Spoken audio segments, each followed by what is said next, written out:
আসানসোল পৌর নিগমে ৬ নম্বর বড় চেয়ারম্যান এর উদ্যোগে 2024-এর দুর্গাপূজার কমিটিগুলোকে সংবর্ধনা দেওয়া হলো।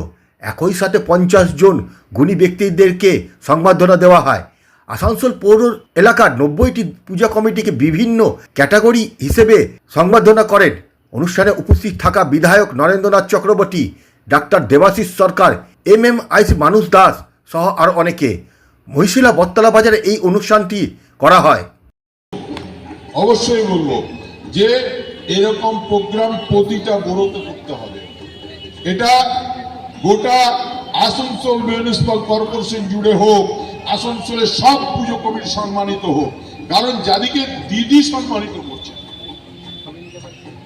ইমাজিন যে 1,10,000 টাকা দিয়ে প্রতিটা দুর্গা পুজোকে দিদি যেভাবে নিজের পায়ে দাঁড় করিয়ে দিয়েছেন, সেখানে আমি এখানকার মাননীয় মেয়র, 2 ডেপুটি মেয়র, আমাদের ওয়াসিম আর আমাদের অভিজিৎ ঘটক, 2-3জনকে অনুরোধ করবো, আমার বন্ধু চেয়ারম্যান অমর, তাদেরকে বলবো যে তোমরা এটা গোটা আসানসোল মিউনিসিপাল কর্পোরেশন জুড়ে হোক, সমস্ত পুজো কমিটিরা সংবর্ধিত হোক।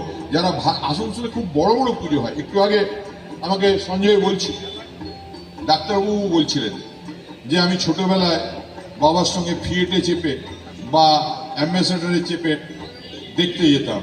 আমার বাবার ফিয়েট ছিল না, আমি অর্ধেকটা ডিম খেয়ে মানুষ হওয়া মানুষ, একদম নিচুতলা থেকে উঠে এসেছি। কিন্তু কলিয়ারির বাসে করে মেনধেমোর পুজো কিন্তু এখনো স্মৃতিতে আছে। তো সুতরাং সেই পুজো কমিটিকে সংবর্ধিত করছেন, সম্মানিত করছেন। আপনাদের উত্তরোত্তর শ্রীবৃদ্ধি কামনা করি, এগিয়ে যান, পরের বছর আরো ভালো করে এই অনুষ্ঠান করুন। আমি সব রকম ভাবে সংবর্ধন সঙ্গে আছি। ভালো